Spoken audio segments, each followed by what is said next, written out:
Hello students, कैसे हैं आप सभी। आई होप अच्छे होंगे। और निरंतर हमारी कक्षाएं चल रही हैं, बैक टू बैक आप एक एक टॉपिक को पढ़ते जा रहे हैं। फिज़िकल ज्योग्राफी वाला ये जो पोर्शन है वो क्लियर हो रहा है। एक एक टॉपिक को हम अच्छे से पॉइंट वाइज हम उस पर डिस्कशन कर रहे हैं। क्वेश्चन किस प्रकार से फ्रेम किए जाते हैं उस पर हम डिस्कशन कर रहे हैं। और जो स्टूडेंट्स नए जुड़े हुए हैं वह भी जो पुराने वीडियोस हैं, लेक्चर्स जो हैं वो देखें पहले। उसके बाद आप जो न्यू लेक्चर्स हैं, न्यू वीडियोस हैं, उनको कंटिन्यू देखें ताकि आपको एक चेन के रूप में वो टॉपिक वन बाय वन समझ में आ जाएगा। दोस्तों, लास्ट हमने पढ़ा था अर्थ मूवमेंट के बारे में। हमारी चर्चा हुई थी कि अर्थ मूवमेंट क्या होता है। अर्थ मूवमेंट में हमने जैसे पढ़ा था कि दो प्रकार के फोर्स अप्लाई होते हैं। एक होता है एंडोजेनेटिक फोर्स और एक होता है एक्सोजेनेटिक फोर्स।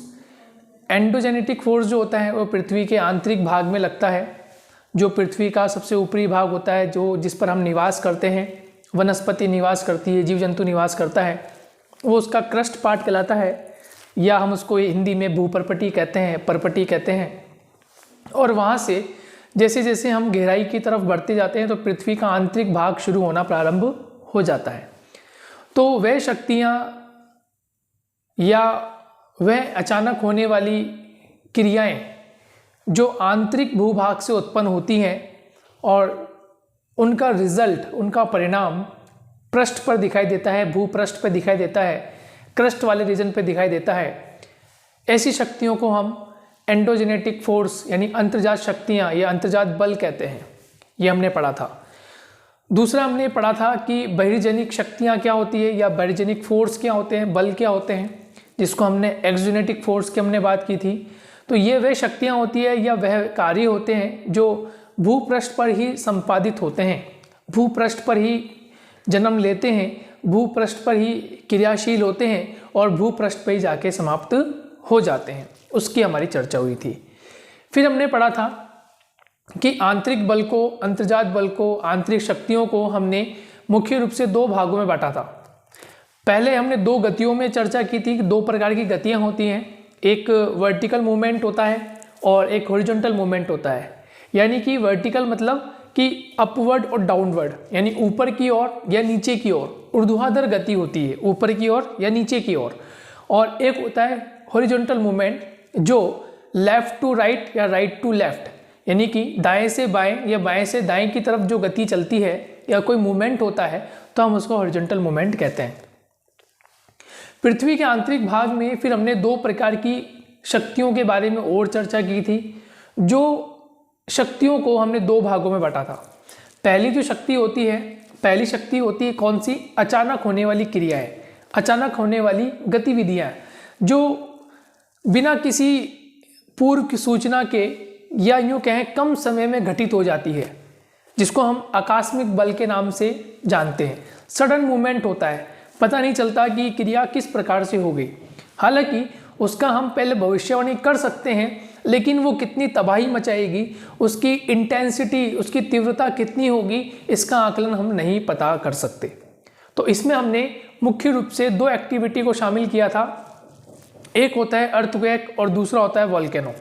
ये दो तरह की सडन मूवमेंट होते हैं जो हमें पता नहीं चलते, और जब ये होते हैं तो ये कितने प्रभावी होते हैं इसका आकलन हम बाद में ही पता लगा सकते हैं।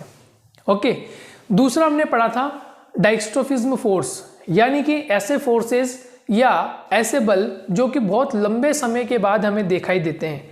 जैसे मान लीजिए फॉर एग्जाम्पल कि कोई बल आज से शुरू हुआ, लेकिन प्रोसीजर तो शुरू हो गया, लेकिन कब ये संपादित होगा, कब इसका रिजल्ट आएगा, इसको लगने में हो सकता है 100 वर्ष, 1000 वर्ष, करोड़ों वर्ष लग सकते हैं। ये कब होगा ये हमें पता नहीं चलता, धीरे धीरे प्रोसीजर चलता रहता है। उसमें हमने दो प्रकार की स्थलाकृतियों के बारे में पढ़ा था। एक होता है महाद्वीप का निर्माण और दूसरा होता है महासागरों का निर्माण।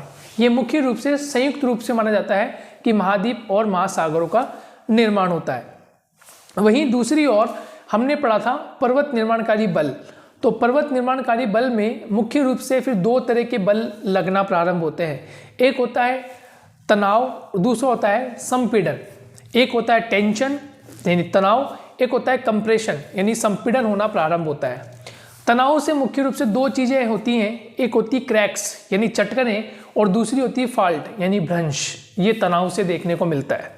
और इसको आप थोड़ा सा ऐसे भी समझ सकते हैं कि जब आपके सर में पेन होता है, सिर में दर्द होता है, तो आप कहते हैं ना कि सिर फटा जा रहा है, सिर में दर्द हो रहा है। तो फटना इन द सेंस टेंशन, यानी कि आपके सर की जो दर्द हो रहा है आपके सर में, वो धीरे धीरे बाहर की ओर स्प्रेड हो रहा है, यानी अपसारी क्रिया उसमें हो रही है। अपसारी क्रिया होती है तनाव से। और संपीड़न से क्या होता है, कोई दो प्लेटें जो होती है वो पास पास आती है। ये हमने क्लियर कर चुके हैं। तो हमने जब संपीड़न को पढ़ा था तो संपीड़न में हमने दो चीज़ों को देखा था, एक होता है संवलन, दूसरा होता है वलन यानी फोल्ड। तो हमारी चर्चा हुई थी लास्ट में भ्रंश के बारे में, हमने पढ़ा था कि फोल्ड क्या होते हैं और फोल्ड के बारे में पढ़ा था कि वलन क्या होते हैं। इस पर हम चर्चा कर चुके हैं।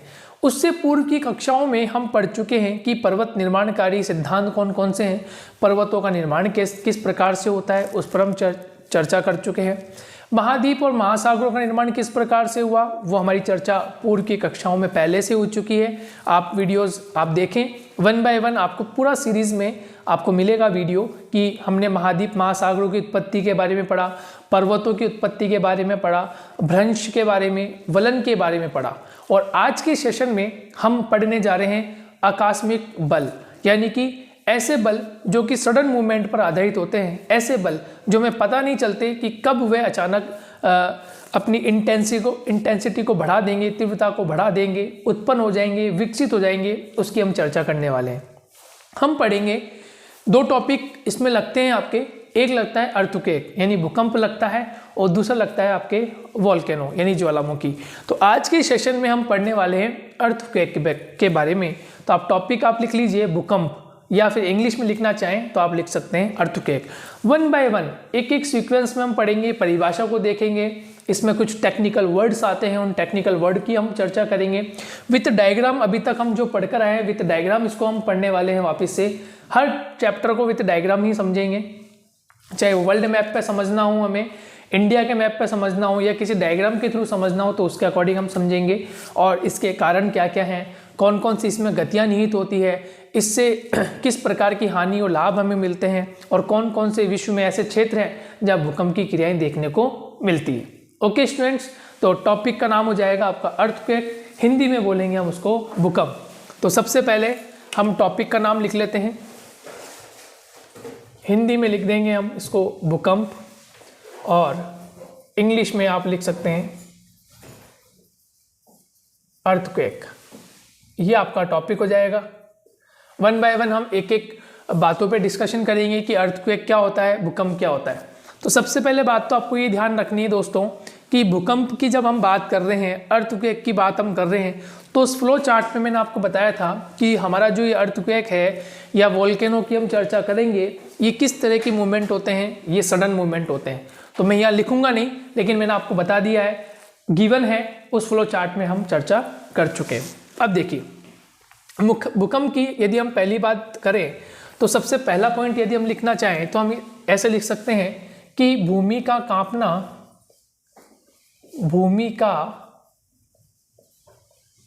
कांपना या पृथ्वी तल का हिलना, got the point. Inverted comma में आप लिख सकते हो आप इसे, भूमि का कांपना या पृथ्वी तल का हिलना क्या कहलाता है, भूकंप कहलाता है। भूकंप कहलाता है। क्लियर, भूमि का कांपना या पृथ्वी तल का हिलना भूकंप कहलाता है। ये आपको इतनी बात ध्यान रख लेनी है। नेक्स्ट आपको ध्यान रखना है कि मोस्टली जो भूकंप होते हैं, मोस्टली 50 से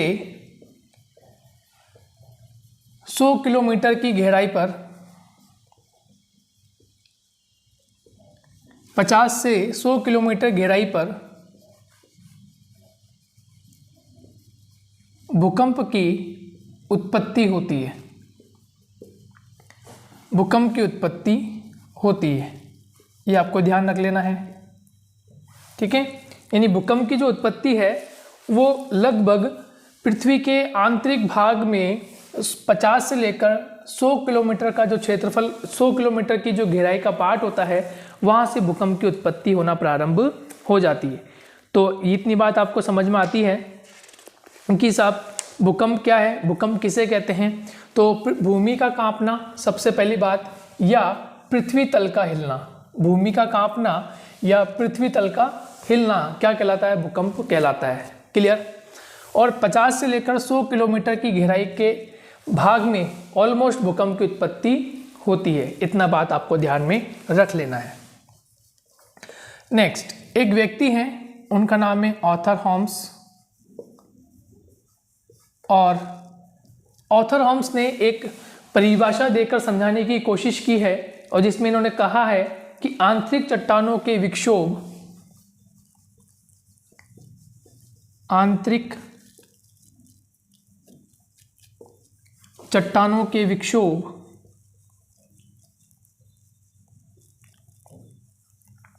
देखिए विक्षोभ क्या होता है। विक्षोभ का मतलब एक प्रकार से लहर कह सकते हैं, और ये लहर या ये विक्षोभ कहाँ उत्पन्न होते हैं, तो ये आंतरिक चट्टानों में उत्पन्न होते हैं। कहाँ पर होते हैं, आंतरिक चट्टानें, जो हमारी आंतरिक चट्टानें बनी हुई हैं, उन आंतरिक चट्टानों में ये क्रिया होना प्रारंभ होती है और धीरे धीरे ये आगे की तरफ बढ़ती जाती है। तो ये जो विक्षोभ होते हैं, इनसे उठने वाली, विक्षोभ से उठने वाले जो विक्षोभ है, विक्षोभ क्या है, एक प्रकार से लहर हो सकती है, तरंग हो सकती है। कहाँ पर उत्पन्न होती है, आंतरिक चट्टानों में। तो आंतरिक चट्टानों में जो विक्षेप, इनसे उठने वाले जो विभिन्न प्रकार के आकस्मिक लहर होती है, उसको हम क्या कहते हैं, उसको हम भूकंप कहते हैं। आकस्मिक जो लहरें होती हैं या लहरदार पथ जो होता है, लहरदार पथ को भूकंप कहा जाता है, को भूकंप कहा जाता है, भूकंप कहा जाता है। ये डेफिनेशन एक प्रकार से यदि आप याद करना चाहें तो याद कर सकते हैं, नहीं तो इसका छोटा रूप सबसे ऊपर लिखा हुआ है कि भूमि का कांपना या पृथ्वी तल का हिलना भूकंप कहलाता है। और यहाँ जो डेफिनेशन आर्थर हॉम्स के द्वारा दी गई है, इसने भी इन्होंने यही बताने की कोशिश की है कि आंतरिक चट्टानों के विक्षोभ से उठने वाला, यानी आंतरिक चट्टानें क्या हुई, जो पृथ्वी के आंतरिक भाग में चट्टानें होती हैं, राइट। विक्षोभ क्या हो गया, एक प्रकार से लहर, एक प्रकार से एक स्थान से दूसरे स्थान की ओर गति करना। और किस प्रकार की है, आकस्मिक है। किस प्रकार की है, आकस्मिक, पता नहीं चलता, सडन मूवमेंट हो रहा है, पल भर में भूमि हिलने लग जाती है। हम सब बैठे हुए रहते हैं, रूम में बैठे हुए हैं, ऑफिसेज में बैठे हुए हैं, स्कूल में बैठे हैं, कॉलेज में बैठे हुए हैं, लेकिन एकदम से जब भूकंप की क्रिया होती है तो भूमि एकदम से कांपने लग जाती है। आपने देखा होगा, फैन, टेबल या कोई चीज़ रखी हुई है तो एकदम से वो हिलने लग जाती है, उसमें मूवमेंट होना शुरू हो जाता है। तो आकस्मिक लहर का जो पथ होता है वही क्या कहलाता है, भूकंप कहलाता है। क्लियर हो गया। आर्थर हॉम्स की बात आपके समझ में आ गई होगी। मैं समझता हूँ कि ये बात आपको समझ में आई है कि भूकंप क्या है, भूकंप किस प्रकार से जनरेट होता है। मतलब एक प्रकार से कंपन पैदा होना शुरू हो जाता है, ठीक है। एक प्रकार से क्या है, कंपन। कंपन को इंग्लिश में हम कह सकते हैं वाइब्रेशन। कंपन को क्या कह सकते हैं, इंग्लिश में वाइब्रेशन कहते हैं। जैसे आपने देखा होगा, मोबाइल को हम वाइब्रेशन मोड पर डाल देते हैं, है ना। हम जनरली हम क्या करते हैं, जब किसी समारोह में होते हैं या किसी जब प्लेस पे होते हैं जहाँ हमें अपने मोबाइल की रिंगटोन को साइलेंट करना होता है, तो हम मोबाइल को वाइब्रेशन पर डाल देते हैं। तो जब उस पर किसी का कॉल आता है तो हमारा मोबाइल भी क्या करता है, वाइब्रेट करता है। ठीक उसी प्रकार से हमारी पृथ्वी पर जब अर्थक्वेक की एक्टिविटी होती है, भूकंप की एक्टिविटी होती है, तो भूमि कांपने लगती है, यानी वाइब्रेट करती है, पृथ्वी तल का हिलना प्रारंभ हो जाता है। उसी को हम क्या कहते हैं, उसी को हम भूकंप कहते हैं। क्लियर हो गया होगा, इतनी बात आपके समझ में आ गई होगी। ओके, अब देखिए आगे हम बात करते हैं, दो महत्वपूर्ण बिंदुओं की हम बात करते हैं। एक बिंदु होता है भूकंप मूल, भूकंप मूल, एक बिंदु भूकंप मूल होता है। दूसरे को हम बोलते हैं अधिकेंद्र, दूसरे को हम बोलते हैं अधिकेंद्र। दो प्रकार की ये टर्मिनोलॉजी है, ये आपको ध्यान रखना, और भी आने वाली है, लेकिन हम पहले इसकी बात कर लेते हैं, भूकंप मूल की और अधिकेंद्र की। इसको बोलते हैं ईपी सेंटर, इसको बोलते हैं ईपी सेंटर, और इसको बोलते हैं फोकस पॉइंट।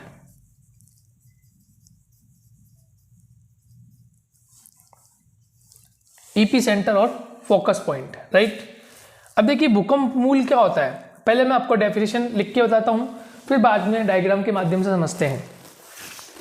देखिए भूकंप मूल का मतलब होता है कि जहां से प्राथमिक तरंगें उत्पन्न होती है, यानी कि पृथ्वी के आंतरिक भाग का वह बिंदु, या ऐसे कह सकते हैं भूकंप भूगर्भ से जहां से उत्पन्न होता है, ठीक है, ऐसे लिख सकते हैं, पृथ्वी के आंतरिक भाग का, पृथ्वी के आंतरिक भाग का वह बिंदु जहां से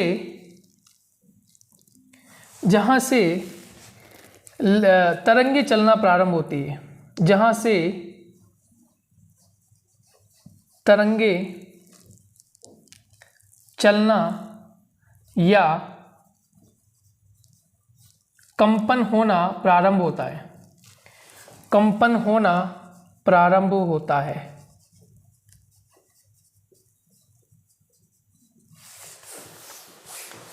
ओके, तो पृथ्वी के आंतरिक भाग का, है ना, इसको आंतरिक भाग का कर लीजिए, यहां लिख देता हूं, आंतरिक भाग का, पृथ्वी के आंतरिक भाग का वह बिंदु जहां से तरंगे चलना या कंपन होना प्रारंभ होता है, उसको हम क्या कहते हैं, भूकंप मूल कहते हैं, उसको हम फोकस पॉइंट कहते हैं। Got the point. नेक्स्ट अधिकेंद्र की बात करते हैं कि साहब अधिकेंद्र क्या होता है। तो अधिकेंद्र का मतलब होता है, इसका अर्थ ये होगा, धरातल पर वह बिंदु, धरातल पर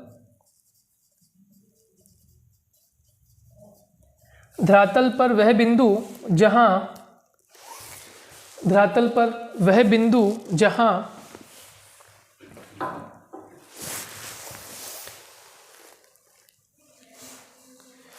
धरातल पर वह बिंदु जहां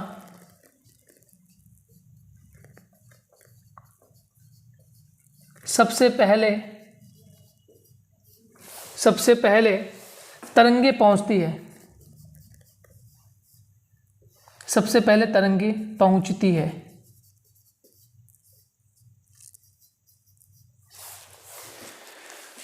धरातल पर वह बिंदु जहां सबसे पहले तरंगे पहुंचती है, उसको हम क्या कहते हैं, अधिकेंद्र कहते हैं। क्लियर हो गया। अब इसको विथ डायग्राम समझने की कोशिश करते हैं, तो आपको ये अच्छे समझ में आ जाएगा और आप जान पाएंगे कि भूकंप मूल क्या होता है और अधिकेंद्र किसे कहते हैं।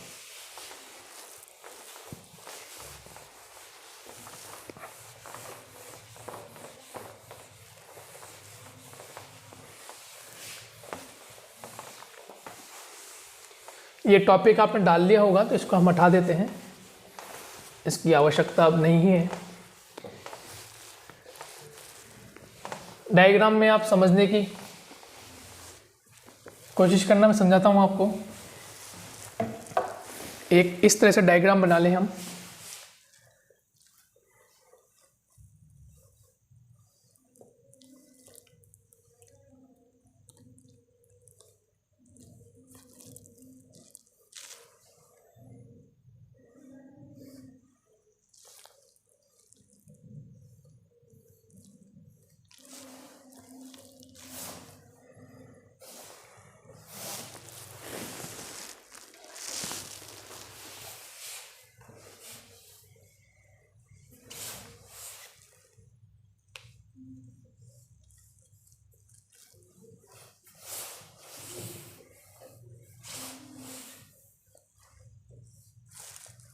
ठीक है, ये धरातल का कोई बिंदु है।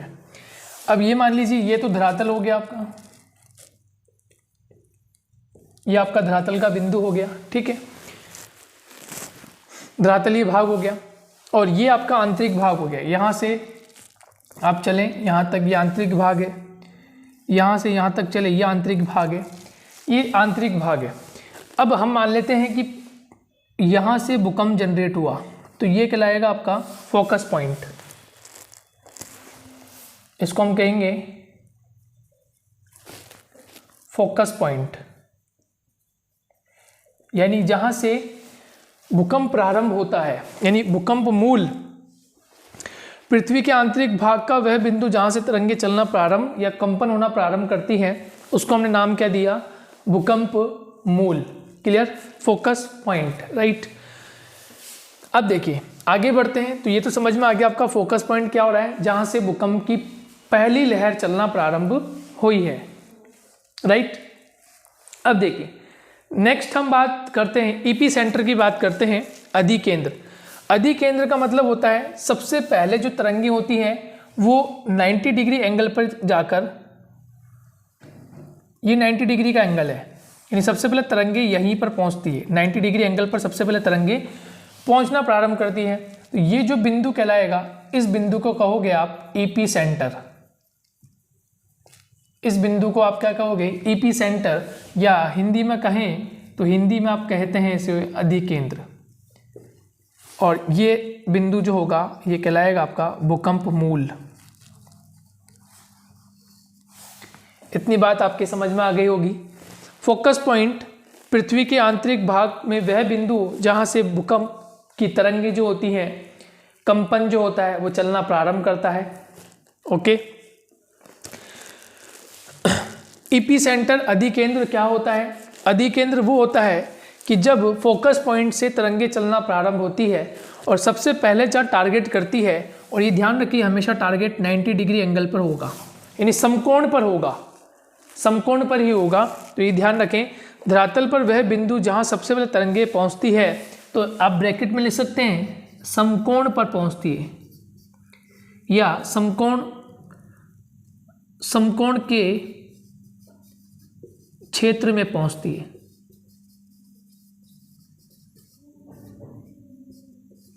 जो समकोण का क्षेत्र होता है 90 डिग्री का जो एंगल क्रिएट करती है तरंगे, वो सीधी पहले इस तरंग पर जाकर पहुंचेगी, इस बिंदु पे जाके पहुंचेगी, और फिर यहाँ से वो इस तरह से विस्तारित होना प्रारंभ करेगी, ऐसे फैलना वो प्रारंभ, यानी तरंगे जो हैं वो पहले ऐसे, फिर बाद में ऐसे, और फिर बाद में और विस्तारित होना प्रारंभ हो जाएगी, ऐसे वो फैलने लग जाएगी।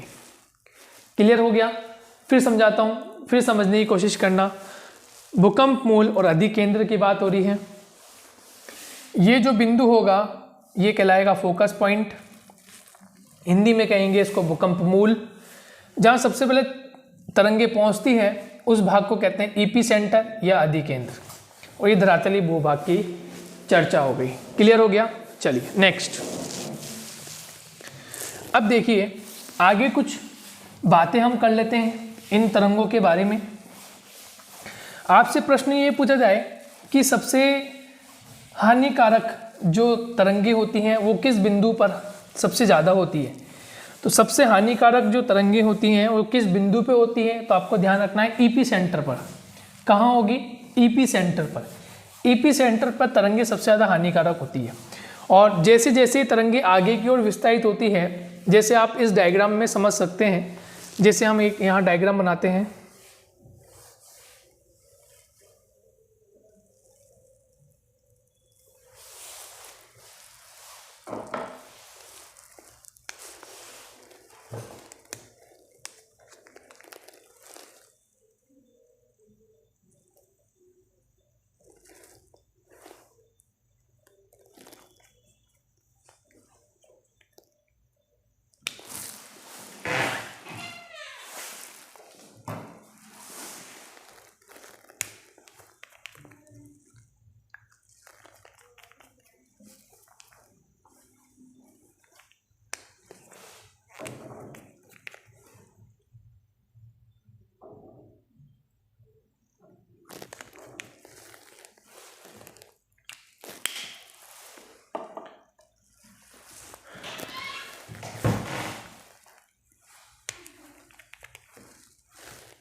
देखिए एक डायग्राम के थ्रू समझते हैं इस चीज को।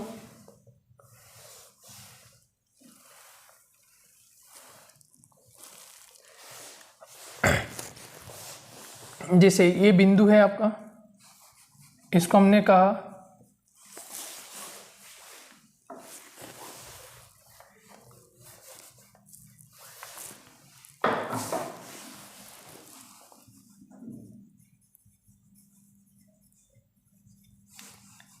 Focus point, right. तो फोकस पॉइंट का जो बिल्कुल 90 डिग्री एंगल होगा, यानी ये यहाँ तरंगे सबसे पहले पहुँचेगी, ये 90 डिग्री एंगल हो गया, समकोण हो गया। और जिस बिंदु पे पहुंचा उसको हमने कहा ईपी सेंटर, उसको हमने क्या नाम दिया, ईपी सेंटर, यानी हमने अधिकेंद्र नाम दे दिया, राइट। अब यहां से तरंगे इस तरह से विस्तारित होती है, देखिए इस तरह से विस्तारित होना प्रारंभ हो जाती है।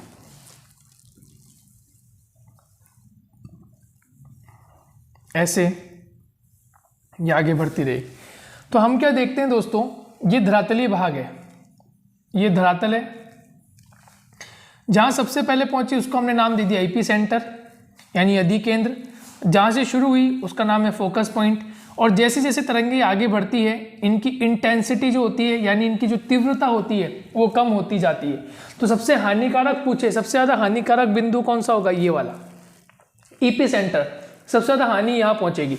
और उसके बाद धीरे धीरे यहाँ से फिर हम यहाँ ट्रांसफ़र होगी, फिर यहाँ से यहाँ ट्रांसफ़र हो रही है, तो इनकी जो तीव्रता होगी वो धीरे धीरे कम होती जाएगी। तो लहरें जैसे जैसे दूर जाती जाएगी, भूकंपीय लहरें, अर्थक्वेक की जो वेव हैं, जैसे जैसे दूर जाती जाएगी उनकी इंटेंसिटी या उनकी घातक क्षमता, मारक क्षमता जो होती है वो धीरे धीरे कम होती जाएगी।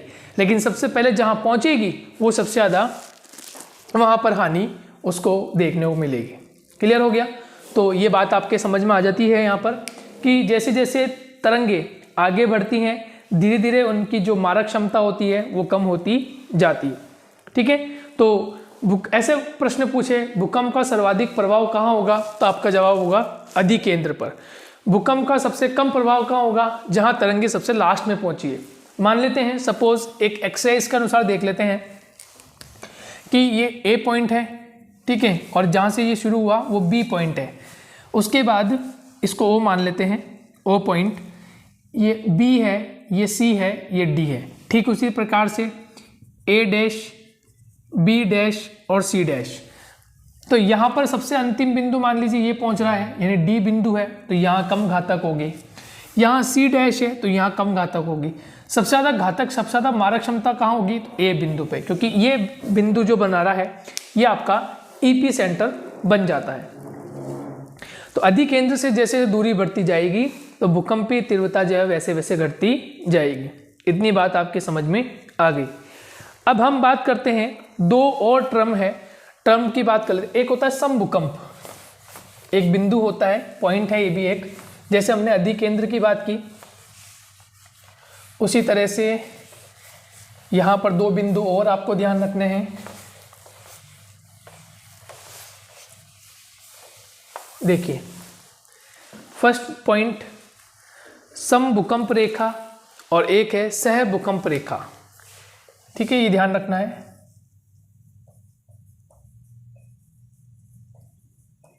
एक बिंदु है समभूकंप रेखा, आइसोक्लाइनल लाइन कहते हैं इसे, और एक है सह भूकंप रेखा। सह भूकंप रेखा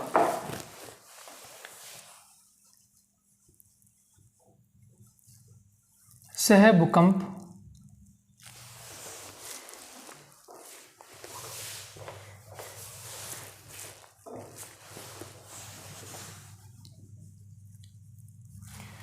ठीक है।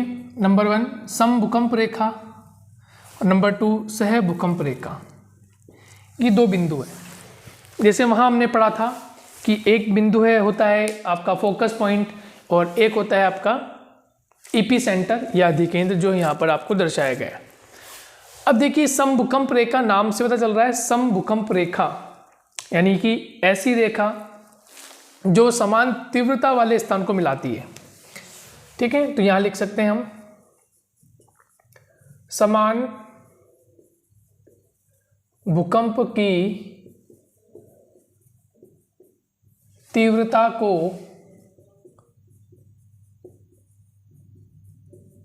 मिलाने वाली रेखा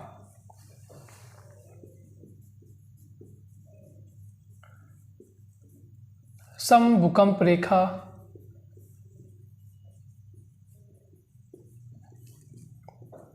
कहलाती है। समभूकंप रेखा समान भूकंप की तीव्रता को मिलाने वाली जो रेखा होती है उसे हम समभूकंप रेखा कहते हैं। क्लियर? समान भूकंप की तीव्रता क्या हो गया? समान भूकंप की तीव्रता से मतलब समझ लो कि जैसे यहाँ बात करते हैं, जैसे सपोज ए डैश और बी यहाँ भूकंप की तीव्रता मान लीजिए 3.5 थी और यहाँ पर भी 3.5 थी, तो दोनों स्थान कैसे हो गए? एक ही समान तीव्रता के हो गए। तो इन दोनों को जो रेखाएं मिलाएगी उसको हम क्या कहेंगे? समभूकंप रेखा। देखिए एक बार वापस परिभाषा को समझिए। समान भूकंप की तीव्रता का मतलब हो गया कि ऐसे जो स्थान जहाँ पर समान भूकंप की तीव्रता नोट की जा रही हो, जैसे यहाँ पर ए डैश बिंदु पे 3.5 और बी बिंदु पे 3.5, तो दो स्थान ऐसे हो गए जहाँ पर समान भूकंप की तीव्रता को नापा गया है या नोट किया गया है, तो उसको हम बोलेंगे समभूकंप रेखा। क्लियर हो गया? अब हम बात करते हैं सहभूकंप रेखा। सहभूकंप रेखा क्या का मतलब क्या होता है? एक समय में, ठीक है, कोई एक समय हो गया, एक समय में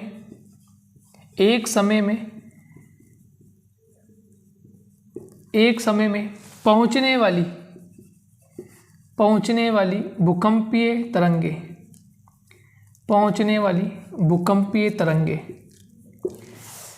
एक समय में पहुंचने वाली भूकंपीय जो तरंगे होती हैं, लहरें जो होती हैं, उनको मिलाने वाली, भूकंपीय तरंगों को मिलाने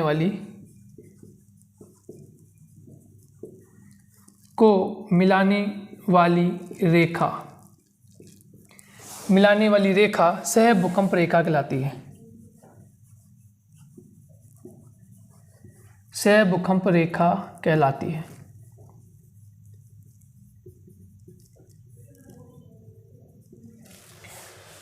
क्लियर? अब दोनों ही जो डेफिनेशंस है समभूकंप रेखा और सहभूकंप रेखा, इन दोनों को समझ लेते हैं। समभूकंप रेखा यानी समान भूकंप की तीव्रता वाले स्थान को मिलाती है। ये हमेशा किसकी बात करेगा? जहां समान तीव्रता का भूकंप आ रहा है, राइट, वो समभूकंप रेखा कहलाएगी। और सहभूकंप रेखा क्या कहलाएगी? एक समय में पहुंचने वाली, कोई एक समय फिक्स कर लिया, जैसे हमने फिक्स कर लिया 5 मिनट या फिक्स कर लिया 4 मिनट या फिक्स कर लिया हमने 3 मिनट। अब 3 मिनट में जो 3 मिनट जब हुए और 3 मिनट में कौन कौन से स्थानों पर रेखा गई, उस रेखा को मिलाने को हम क्या बोलेंगे? सहभूकंप रेखा, राइट। जब 4 मिनट हुए यानी 3 से जब 4 मिनट हुआ तो उस समय कौन कौन से स्थान पर वो रेखाएं गई, उसको हम क्या बोलेंगे? उस स्थान को मिलाने वाली जो रेखाएं होगी वो होगी सहभूकंप रेखाएं।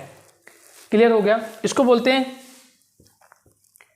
होमोक्लाइनल लाइन, इसको कहेंगे आइसोक्लाइनल लाइन। दोनों है। समभूकंप को बोलेंगे आइसोक्लाइनल लाइन, ठीक है, आइसोसिस्मल लाइन। क्लाइनल नहीं, सिस्मल, वो क्लाइनल वहां आ जाएगा, सिस्मल लाइन। हाँ, क्लाइनल तो उसमें आपका जो वलन पढ़ते हैं उसमें आइसोक्लाइनल फोल्ड आते हैं, ठीक है। और यहाँ पर आएगा होमोसिस्मल लाइन,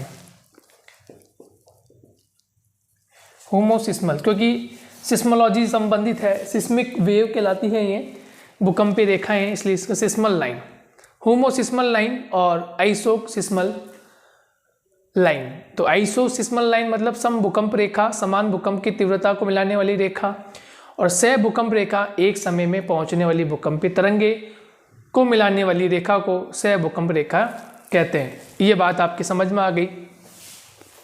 देखिए सम भूकंप रेखा मैंने आपको यहाँ समझा दिया, सम भूकंप रेखा क्या है, और सह भूकंप रेखा की एक समय के अनुसार कोई हमने फिक्स किया कि 3 मिनट में कहाँ कहाँ भूकंपीय लहरें पहुँच रही है, तरंगे पहुँच रही है, उसको हम सह भूकंप रेखाएं कहेंगे। नोट कर लीजिए इसे फटाफट आप।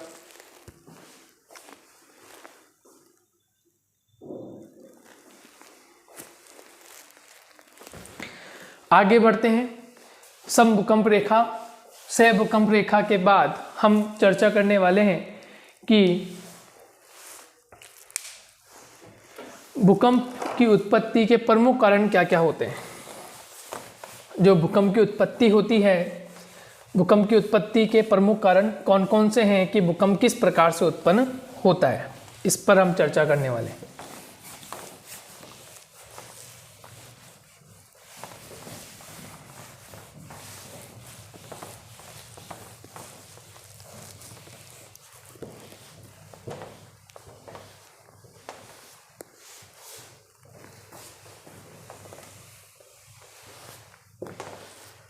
पॉइंट आप लिखें, भूकंप की उत्पत्ति के कारण, भूकंप की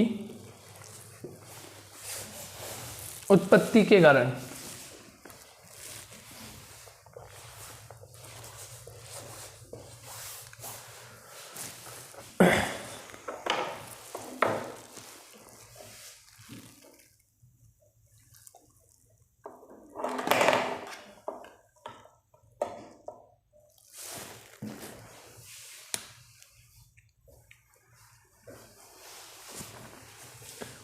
लिख लिया आपने हेडिंग।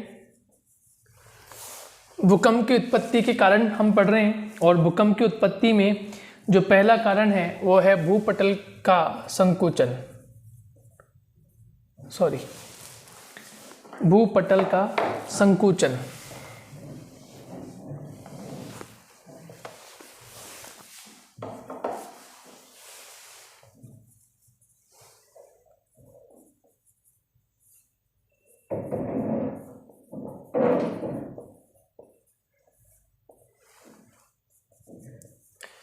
देखिए भूपटल का संकुचन यानी कॉन्ट्रैक्शन ऑफ अर्थ सरफेस।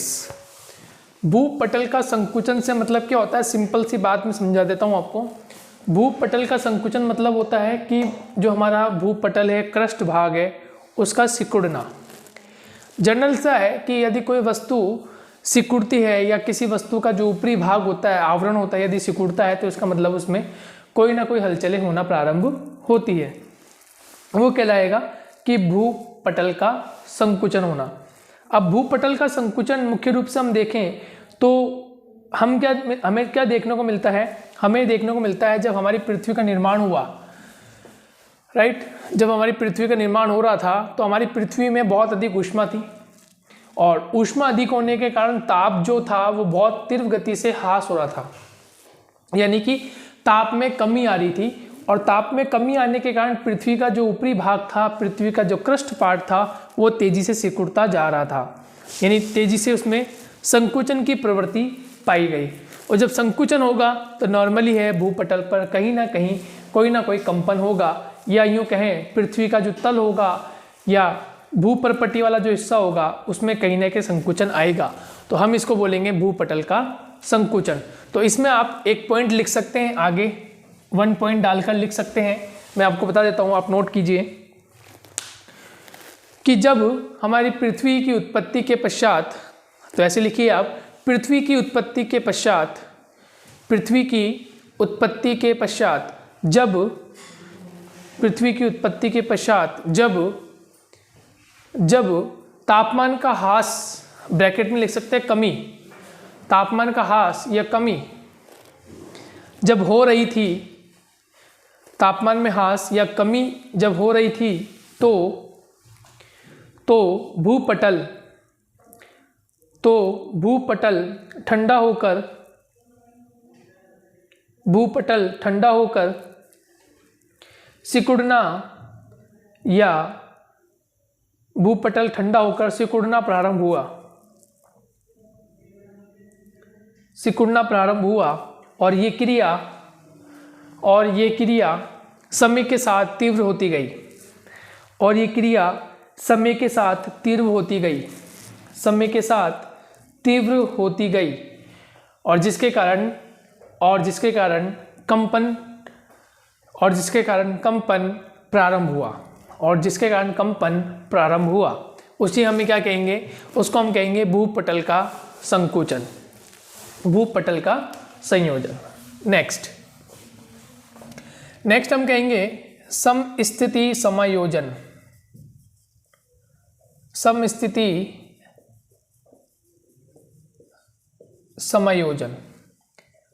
समस्थिति समायोजन का मतलब ये होता है कि एडजस्टमेंट होना, किसी भी जो असंतुलन वाली जो स्थिति होती है उसमें समायोजन की स्थिति आना। ठीक है, जैसे फॉर एग्जांपल हम बात करें, जैसे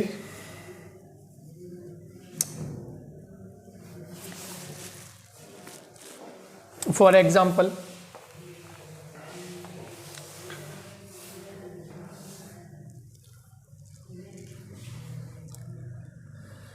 यहाँ ऊंचे ऊंचे पर्वतीय भाग है और उसके बाद ही गहराई वाला भाग है, यानी यहाँ से आपका समुद्री भाग शुरू हो जाता है।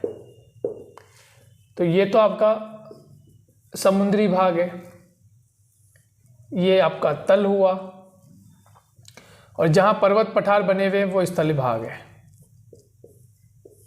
ठीक है, तो अब हमें क्या देखने को मिलता है कि ये जो ऊपरी भाग है, जो एक पर्वत के रूप में हो सकता है, पठार के रूप में हो सकता है, तो इन दोनों भाग में एक बैलेंस है।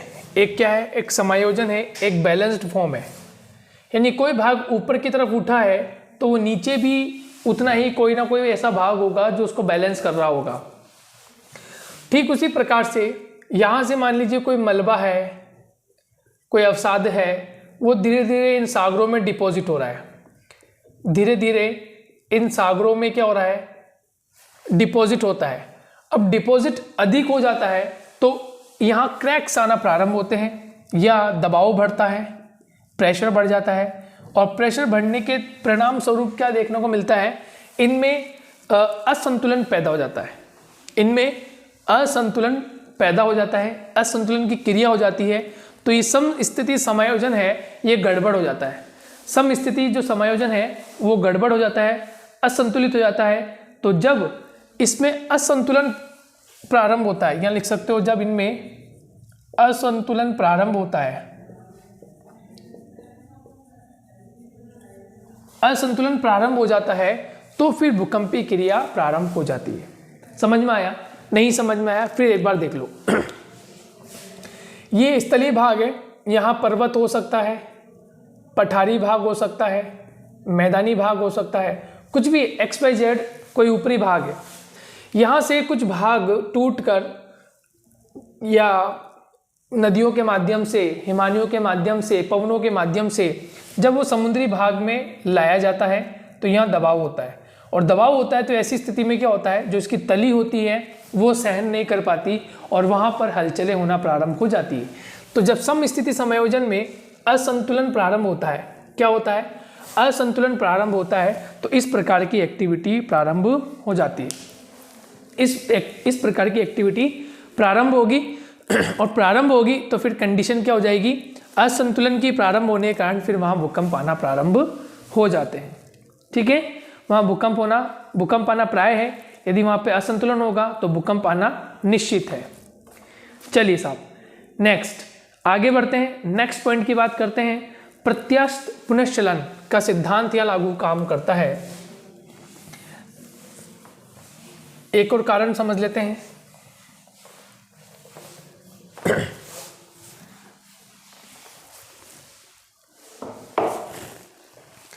सी बिंदु हो जाएगा आपका प्रत्यास्थ पुनश्चलन का सिद्धांत, हिंदी में कहेंगे elastic rebound theory. Elastic rebound theory.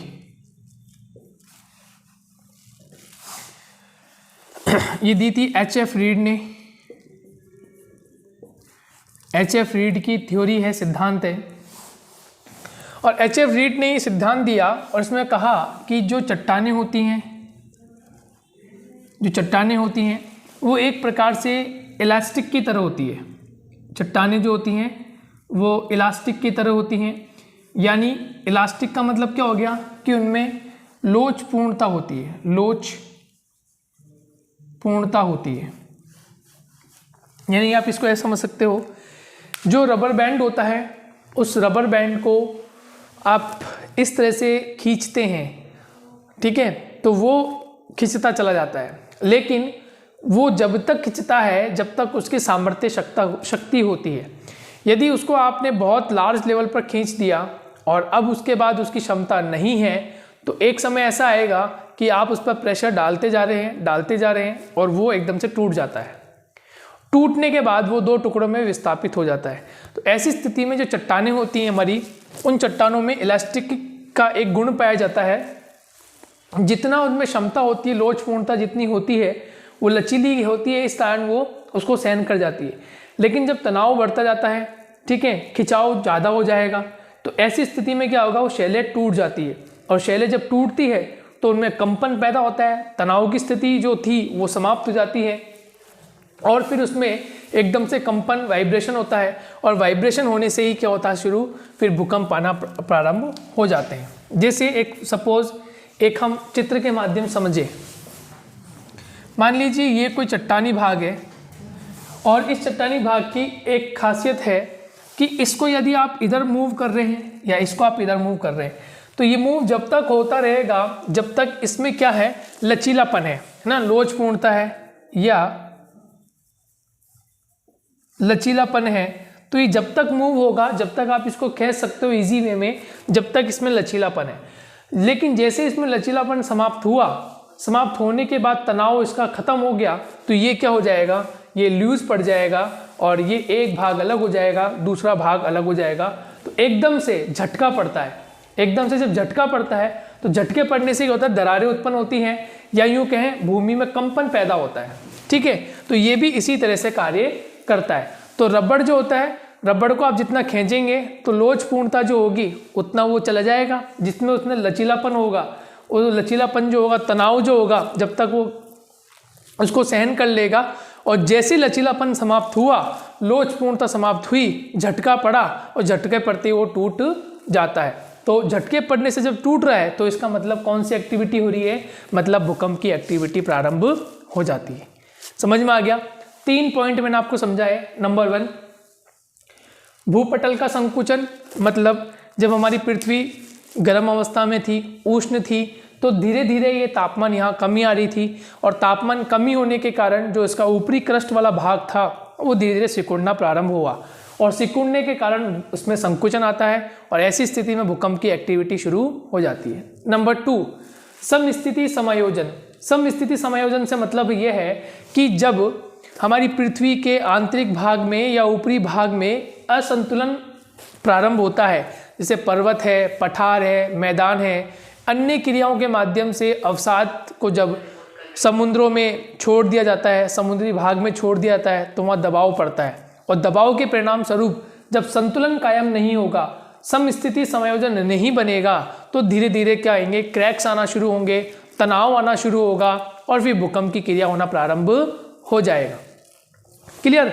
और तीसरा पॉइंट पढ़ा है हमने, प्रत्यास्थ पुनश्चलन का सिद्धांत यानी इलास्टिक रिबाउंड थ्योरी। और इसका मतलब क्या है, जो एच.एफ. रीड ने बताया है, एच.एफ. रीड ने क्या बताया है कि हमारी जो चट्टानें होती है, आंतरिक भाग की चट्टानें होती हैं, उनमें एक समय तक लोच रहती है, यानी इलेक्ट्रिसिटी रिबाउंड रहता है, यानी उसमें एक क्षमता रहती है, लोच पूर्णता क्षमता रहती है। जब तक वो आप उसको स्प्रेड करोगे स्प्रेड हो जाएगी, लेकिन एक समय ऐसा आएगा कि वो ब्रेक होगी और जैसे ब्रेक होगी तनाव खत्म होगा, तनाव खत्म होते ही झटके पड़ना शुरू होंगे, पृथ्वी के आंतरिक भाग से वो भाग ऊपर की ओर उठना शुरू होगा और ये भी एक भूकंप का कारण बनता है। 3 पॉइंट आपको मैंने समझाए, तीनों पॉइंट आपके समझ में आ गए हैं। अब हम बात करते हैं एक दूसरे पॉइंट की। देखिए दोस्तों, यहाँ से डायरेक्टली क्वेश्चन पूछा जाता है चाहे आप कॉलेज स्टूडेंट हो, चाहे आप किसी भर्ती परीक्षा की तैयारी कर रहे हो, लाइक टीचर की वैकेंसीज़ की हम बात करें, आप रीट की तैयारी करते हैं, आपके बड़े बहन भाई रीट एग्जामिनेशन तैयारी करें, सेकंड ग्रेड की तैयारी करते हैं, जो एसएस के विद्यार्थी होते हैं जिनका सामाजिक अध्ययन का विषय होता है, या वे विद्यार्थी जो फर्स्ट ग्रेड की तैयारी करते हैं, आईएएस की तैयारी कर रहे हैं, उन सब के लिए ये टॉपिक लगता है। और जनरली जब हम कॉलेज स्टैंडर्ड में पढ़ते हैं, कंपटीशन लेवल का अकॉर्डिंग पढ़ते हैं, तो ये जो टॉपिक होते हैं जो हम कवर कर रहे हैं, आपके सिलेबस में जितने भी टॉपिक हैं वो सारे टॉपिक टू दी पॉइंट, किसी भी कंपटीशन एग्जाम की हम बात करें, किसी भी स्टेट के कंपटीशन एग्जाम की बात करें, ज्योग्राफी के अंदर ये 1 बाय 1 टॉपिक लगते हैं।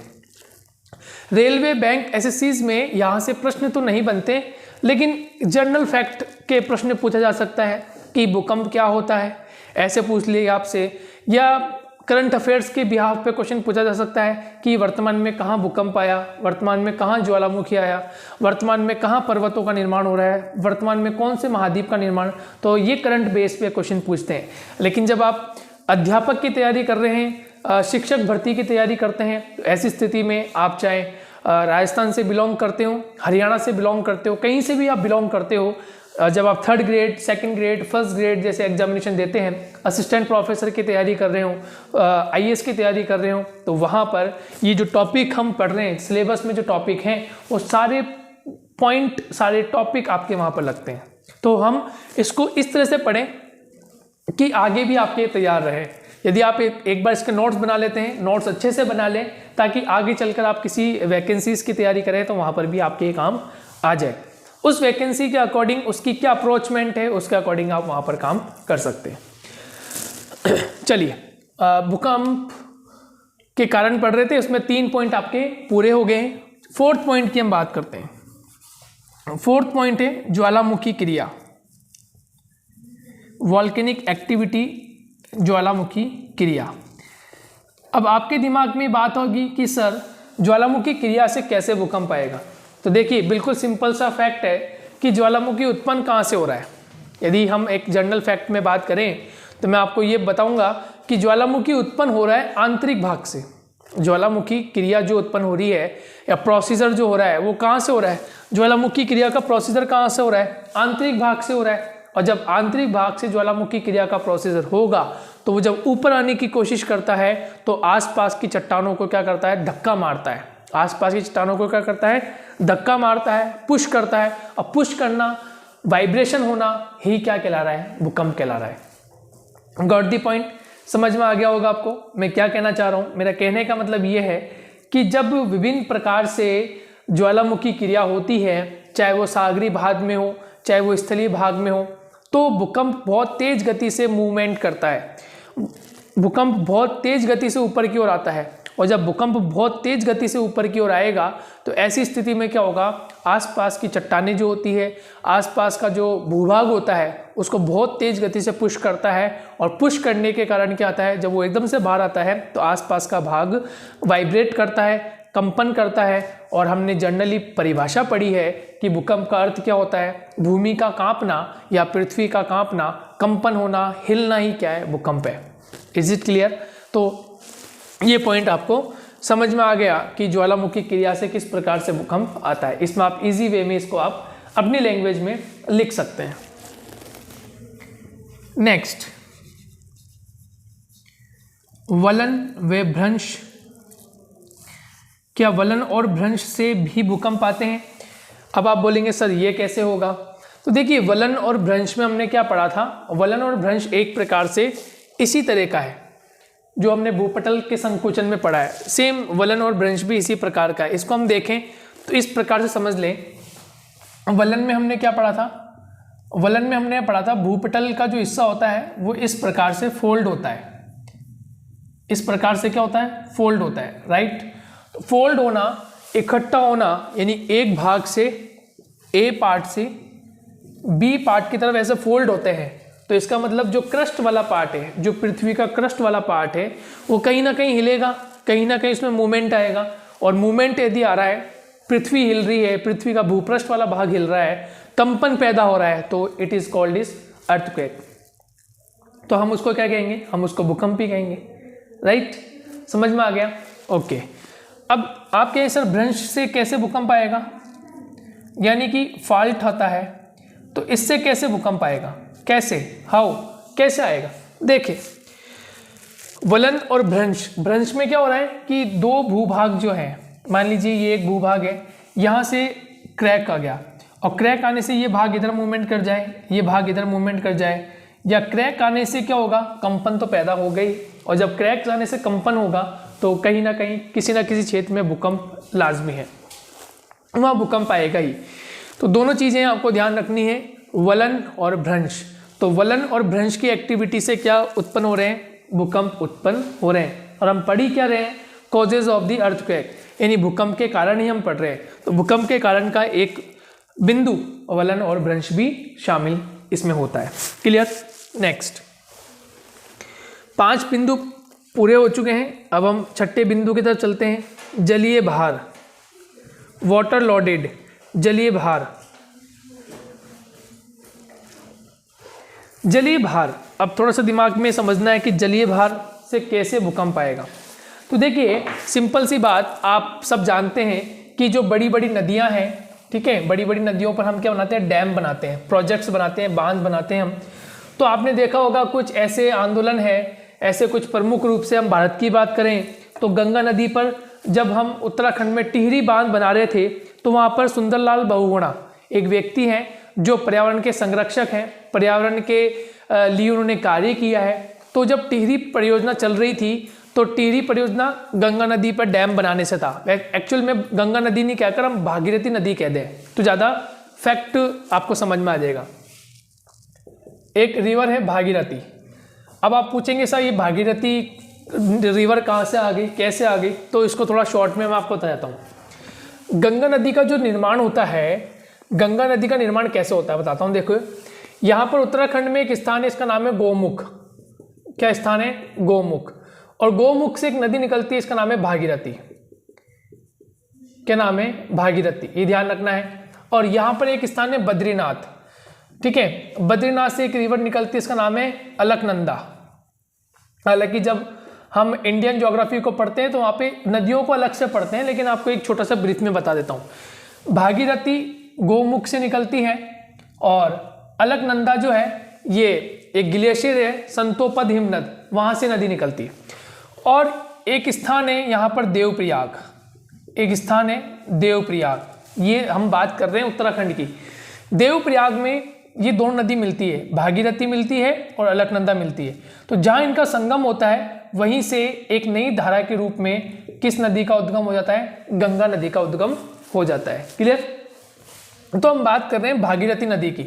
तो भागीरथी नदी पर एक डैम बनाया जा रहा था, हालांकि वो डैम अब बनकर तैयार हो गया है, लेकिन उस समय जब डैम बनाया गया था तो वहाँ पर एक व्यक्ति थे सुंदरलाल बहुगुणा। सुंदरलाल बहुगुणा, मैंने कहा कि ये जो व्यक्ति थे ये पर्यावरणविद थे। इन्होंने पर्यावरण को बचाने के लिए यहाँ जब डैम बन रहा था तो डैम के आसपास का जो बहुत बड़ा क्षेत्र था उसमें वन थे, क्योंकि उत्तराखंड में अधिकांश वन है, तो वन को काटा गया। और जब वन को काटा गया तो इन्होंने ये बात कही कि आप ये वन क्यों काट रहे हैं, क्या कारण है? तो इन्होंने कहा, यहाँ के जो इंजीनियर्स थे इन्होंने कहा कि हम यहाँ डैम बना रहे हैं। तो सुंदरलाल बहुगुणा ने कहा कि आप यदि यहाँ पर बांध बनाते हैं तो यहाँ पर भूकंप आने के चांसेस बहुत अधिक हो जाएंगे। तो क्यों हो जाएंगे? क्योंकि बांध से हम क्या करते हैं? पानी को स्टोरेज करते हैं। बांध से हम क्या करते हैं? पानी को स्टोरेज करते हैं। तो भागीरथी नदी जो है ये ग्लेशियर से आ रही नदी, सदा हिम से भरी हुई नदी है, रेगुलर 12 माह तक इनमें पानी रहता है। और बांध क्या करते हैं? पानी को रोकने का कार्य करते हैं। राइट? अब पानी यदि भरा रहेगा, उस क्षेत्र में पानी बहुत अधिक होगा तो जलीय भार हो जाएगा, वाटर का लोड हो जाएगा। और जब वाटर का लोड होगा तो पानी क्या करेगा? जो हमारी प्लेटें हैं, है ना, हम पढ़कर आए ना, प्लेट टेक्टोनिक पढ़कर आए, तो जो हमारी प्लेटें हैं, जो महाद्वीप जिस पर बने हुए हैं, उस प्लेटों पे लोड पड़ेगा। और प्लेटों पे जब लोड पड़ेगा तो प्लेटें मूव करेगी। स्वाभाविक बात है, जब हम इस डस्टर पर कोई भार डाल रहे हैं, ठीक है, भार डाल रहे हैं, तो ऐसी स्थिति में क्या होगा? ये डस्टर मूव करेगा, या तो राइट साइड मूव करेगा या लेफ्ट साइड मूव करेगा। राइट? तो राइट साइड या लेफ्ट साइड मूव करने के कारण हुआ क्या इन्होंने कहा कि यदि आप बांध बनाते हैं और बांध बनाने के बाद यहाँ पर आप ओवरलोड करते हैं तो ऐसी स्थिति में प्लेट्स जो होती हैं उन प्लेट्स पे क्या होगा, दबाव पड़ेगा और दबाव पड़ने से फिर भूकंप आना प्रारंभ होगा। तो इसलिए ये जलीय भार के कारण क्या होता है, जलीय भार के कारण भूकंप आना स्वाभाविक है, भूकंप आना प्रारंभ हो जाते हैं। क्लियर बात हो गई यहाँ पर। तो वाटर लॉर्ड के कारण क्या होता है, भूकंप सर्वाधिक आना प्रारंभ होते हैं। ये कहलाएगा आपका जलीय भार। इसको आप नोट करें। ज्वालामुखी क्रिया हो गया, आपका वलन और भ्रंश की एक्टिविटी हो गई। जलीय भार यानी वाटर लॉर्ड होगा तो फिर ये कंडीशन देखने को मिलेगी। Construction in the earth of crust यानी संकुचन होगा तो आपके भूकंप की एक्टिविटी होगी। ये कुछ इंपॉर्टेंट पार्ट आपके कवर हुआ। क्लियर।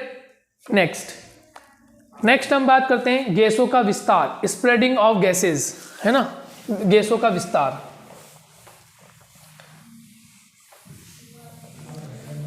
देखिए ये सिंपल सी बात है कि गैसों का विस्तार से किस प्रकार से भूकंपीय एक्टिविटी होगी। तो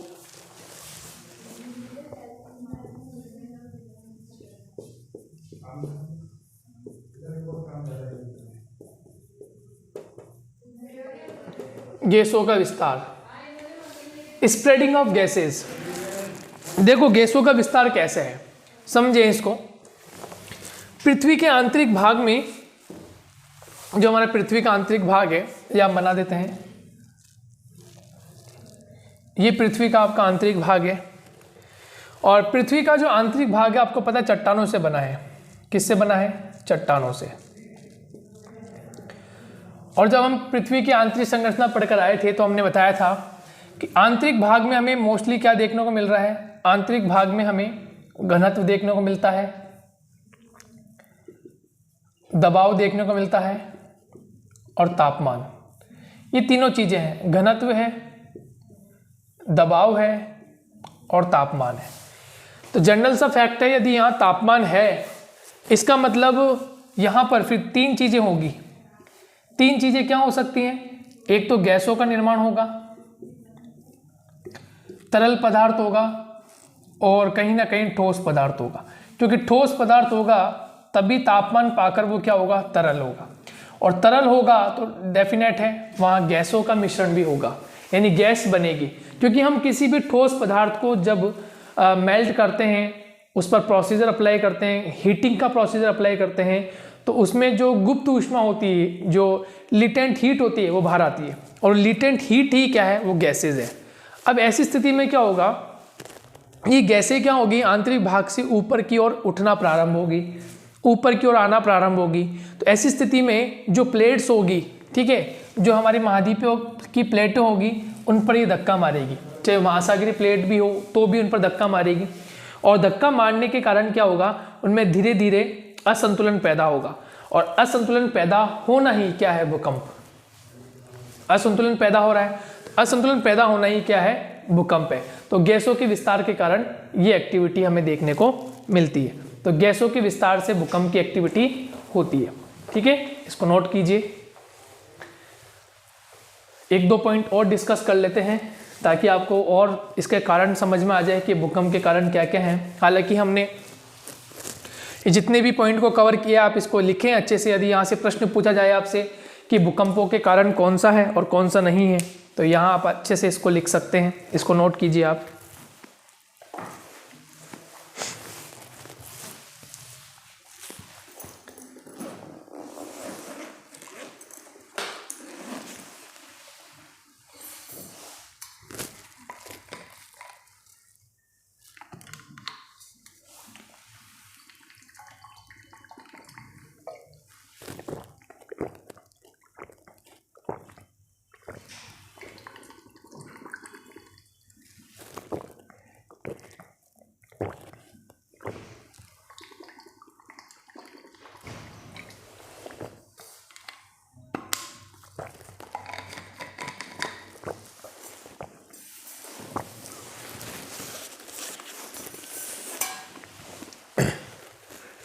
नेक्स्ट पॉइंट की हम बात करते हैं।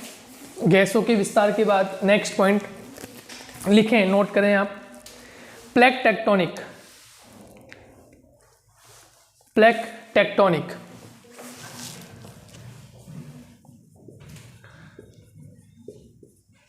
प्लेट विवर्तनिकी।